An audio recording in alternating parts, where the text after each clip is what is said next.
Missed Monday's show? Here's the recap, presented by Honda.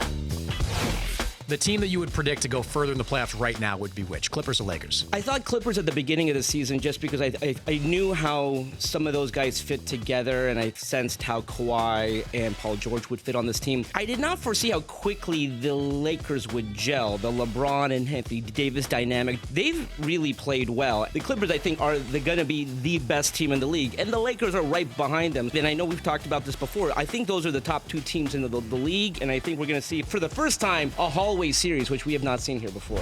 Albert Breer, senior reporter. Cowboys kind of in must-win territory. I mean, this is a big moment for Jason Garrett tonight. No one's shying away from the fact there that Jason Garrett's job's on the line. He's in a contract year. It's very uncommon that NFL coaches go into get sent into contract years. Usually teams make a decision whether to extend them or fire them before that. And so, yeah, there's a lot of pressure on Jason Garrett going into tonight's game at the Meadowlands. And, it's pressure on everybody in the organization. Can you follow up what you did in Philadelphia?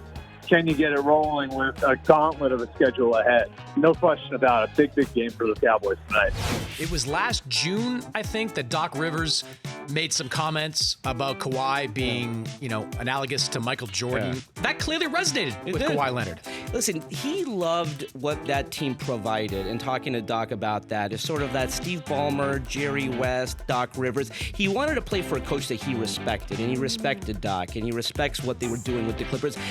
And he wanted to do his own thing. I talked to Kobe about this, and he said, listen, it wasn't a knock on LeBron or the Lakers. He wanted his own team. He wanted to do his own thing. Browns fall to 2-6. What did we miss, Albert, with Cleveland? They had 4 Pro Bowl level players leave that position group over the last 4 years. And then there are depth issues elsewhere. The other piece, where they've been from a discipline standpoint, which I think was going to be a question based on the big personalities in the locker room.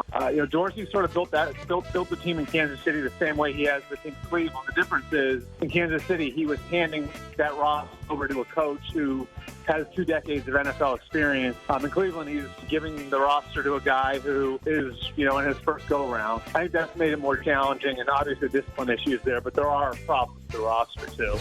You and I have been friends for a long time. You've lost over 100 pounds. 130 pounds. In the last year? In 1 year. Tell me about the Arnold story, because what happened? Well, so I sit down with them, and they only told me, listen, you only have 10 minutes, and so I start recording. I'm going to make it quick. And he goes, before we start, I want to congratulate you. And I said, but for what? He probably thinks I'm someone else. He knew that I got on a plane, I couldn't get the seatbelt to fit. He knew my story that I had tweeted about. I haven't written that story yet. So it was surreal. And he's like, we got to tell your story in Muscle and Fitness. And I thought he was joking. Last week, Chris, Muscle and Fitness calls me up, which is surreal. I mean, the whole thing is incredible, but it is a testament that if you just decide one day, and I know it's not simple because for 15 years I let myself go, if you decide every day I'm going to work out 60 minutes a day, I'm going to do something, I'm going to watch what I eat, you can do it. And for Arnold Schwarzenegger, I mean, for him to know my story is still surreal.